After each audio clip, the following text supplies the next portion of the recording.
Bilang mga disciples po ng Panginoong Yesus, kailangan po nating magpakatatag at magpakatapang dahil napakarami po nating mga pagsubok at mga problemang kakaharapin.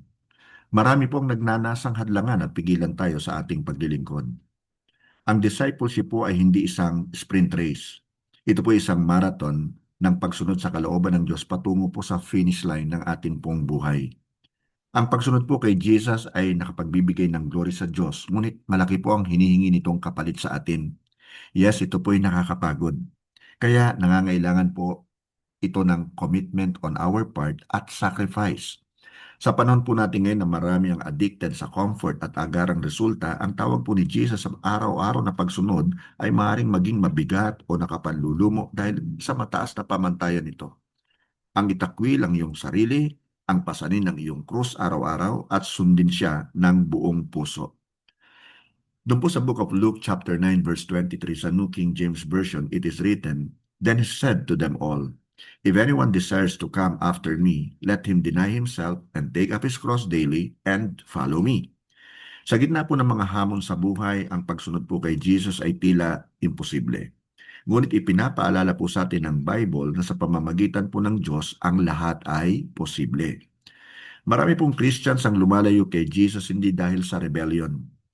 Tahimik po silang lumalayo sa Panginoon dahil po sa pagkapagod na nauuwi po sa burnout. Kaya sila po ay sumusuko na. Pero hayaan niyo po na sa gabing ito, huwag nating ilagay ito sa ating mga isipan at ang pamagat po ng ating gagawing pag-aaral ay standing firm for Jesus. Ngayon, hayaan niyo pong basahin ko ang ating text mula po sa book of 2 Corinthians chapter 4 verse 16. That is why we never give up. Though our bodies are dying, our spirits are being renewed every day. Isinulat po ni Apostle Paul ang 2 Corinthians hindi sa isang place of ease or comfort. Alam nating nakaranas po siya ng pambubugbog, pagkabilanggo, panghihina ng katawan, constant pressure, and so many other things. Ngunit, sinabi pa rin niya, we never give up. Bakit? Dahil alam po nila, maging ng mga kasama ni Apostle Paul, na bilang mga tunay na disciples ni Jesus, kung saan nanggagaling ang tibay at lakas ng kanila pong panindigan at pananampalataya. Ang church po sa Corinth ay gifted at masigla. Hanga po mga Christian sa karisma, sa lakas at husay magsalita ng kanilang mga leaders. Samantala, si Paul ay mukhang mahina, unimpressive at laging may pasan na paghihirap, pagdurusa, kabigatan. Sa 2 Corinthians po, pinagtanggol ni Apostle Paul ang kanyang ministry at authority. Hindi para sa sarili niyang kapurihan, kundi upang ipagtanggol ang mabuting balita at ang buhay disipulo na nakaugat po dito. Para po kay Apostle Paul, ang tunay na disciple ay hindi naghahanap ng papuri ng tao.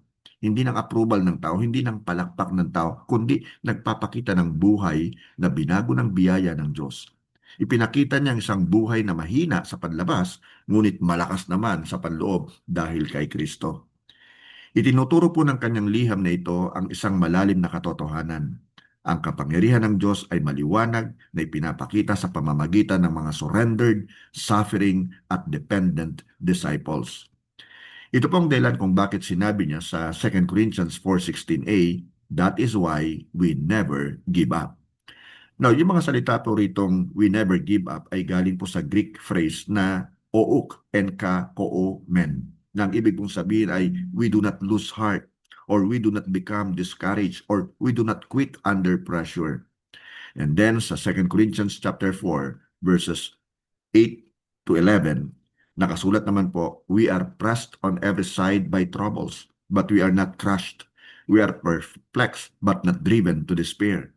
We are hunted down, but never abandoned by God. We get knocked down, but we are not destroyed. Through suffering, our bodies continue to share in the death of Jesus so that the life of Jesus may also be seen in our bodies. Yes, we live under constant danger of death because we serve Jesus, so that the life of Jesus will be evident in our dying bodies. Sinasabi po dito ni Paul, hinding-hindi kami susuko.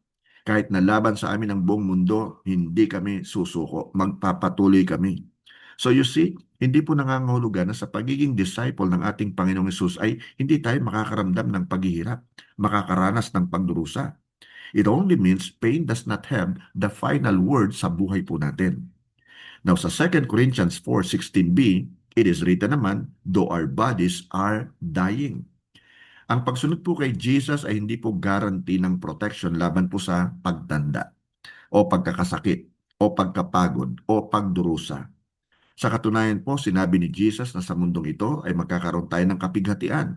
Ngunit hinikayat niya po tayong lakasan natin ang ating loob dahil nadaignan niya ang mundo. Basahin po natin yung nakasulat sa Book of John 16:33b. Here on earth, ang sabi niya, you will have many trials and sorrows, but take heart because I have overcome the world. Tandaan po natin itong mabuti. Discipleship is not denial of reality. It is faith within reality. At sa 2 Corinthians 4:16 naman, nakasulat po, our spirits are being renewed every day. Ito po yung miracle of discipleship na tumutukoy po sa makapangyarihang pagbabago sa buhay ng isang tao sa araw-araw. Mula po sa pagiging makasalanan tungo sa pagiging katulad ni Jesus sa pamamagitan ng pagsunod, pagtuturo at relasyon. Ito po ay hindi lamang basta pagpasa ng kaalaman, kundi ang pagpaparami po o multiplication ng mga tagasunod ni Jesus na nagre-resulta po sa radical transformation ng puso at buhay. Ito po ay araw-araw na pagpapasakop sa pagkilos ng Holy Spirit sa ating buhay. Manghina man ang ating katawan at isipan, ngunit ang Diyos ang ating kalakasan. Ang ganda po na nakasulat sa Book of Psalm 73 verse 26. My health may fail, and my spirit may grow weak, but God remains the strength of my heart. He is mine forever. Now, point number 1 po, disciples do not quit. Sa Isaiah chapter 40 verse 31, it is written, by those who trust in the Lord will find new strength. They will soar high on wings like eagles. They will run and not grow weary. They will walk and not faint. Again, disciples do not quit. They are renewed. Sinabi po ito ni Isaiah sa mga exiled Israelites na sobra po ang pagod at hirap dahil ang pakiramdam nila ay nalimutan na po sila ng Diyos. Dito po ipinapaunawa ni Isaiah sa kanila at maging sa atin na ang pagbabago po ay hindi nagmumula sa pagsisikap, kundi po sa pagtitiwala sa Diyos. Katulad halimbawa po ng isang cellphone na nalobat. Siyempre, kailangan na po itong i-recharge upang magamit na muli. Ang pagbabago po ay nagsisimula kapag huminto tayo sa pag-aakala na may sarili tayong kapangyarihan. Ang pagiging disciple ay nangangulugan ng pagkatuto kung paano laging mag-connect o maglaan ng oras araw-araw sa presence ng Diyos. Ang pagbabago ay hindi po optional, ito po ay intentional. Hindi tayo niligtas ng Diyos para iwan lamang. Binabago niya tayo araw-araw habang sumusunod po tayo kay Jesus. Point number 2, the inner life matters more than the outer life. Doon po sa Book of Romans chapter 8 verses 10 and 11, it is written, and Christ lives within you. So even though your body will die because of sin, the Spirit gives you life because you have been made right with God. The Spirit of God, who raised Jesus from the dead, lives in you. Ang resurrection power po na bumuhay kay Jesus ay siya rin pong kumikilos sa bawat isa sa kanya pong mga disciple, including you and me. You see, Christianity is not self-improvement. Christianity is spirit-empowered transformation. Masyado tayong na-obsess o nahuhumaling sa panlabas na itsura, sa performance, sa productivity. Ngunit nakakaligtaan naman natin ang prayer, ang Bible, at ang pagsunod kay Jesus. Kapatid kaibigan, mas pinapahalaga ni Jesus kung sino ka nagiging kaysa kung gaano ka kahanga-hanga sa paningin ng iba. Third point, present suffering produces eternal glory. Basahin po natin na nakasulat sa 2 Corinthians chapter 4 verse 17 hanggang 18. Sinabi rito ni Apostle Paul, for our present troubles are small and won't last very long. Yet they produce for us a glory that vastly outweighs them and will last forever. So, we do not look at the troubles we can see now. Rather, we fix our gaze on things that cannot be seen. For the things we see now will soon be gone, but the things we cannot see will last forever. Hindi naman po minamalit ni Paul ang sakit at paghihirap na nararamdaman natin. No. Actually po, pinalalaki niya lamang ang vision natin tungkol po sa eternity. Hindi po mawawala ng kabuluhan ang ating paghihirap kapag ito'y ipinagkakatiwala natin sa kamay, sa salita at mga pangako po ng Diyos. Fourth point, Jesus is the source of our daily renewal. Doon po sa book of John chapter 15 verses 4 and 5, sinabi po ni Jesus, "Remain in me, and I will remain in you. For a branch cannot produce fruit if it is severed from the vine, and you cannot be fruitful unless you remain in me. Yes, I am the vine, you are the branches. Those who remain in me and I in them will produce much fruit. For apart from me, you can do nothing."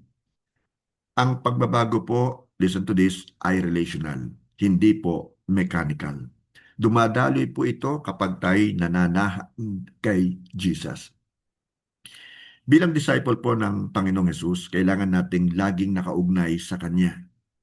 Nire-remind po tayo ng Diyos na responsibility natin ang pagsunod, hindi yung pamumunga. Now, kapag tayo po'y sumunod, responsibility naman ng Diyos ang ating pamumunga. Kapatid, ang pagbabago ay posible dahil ni Jesus.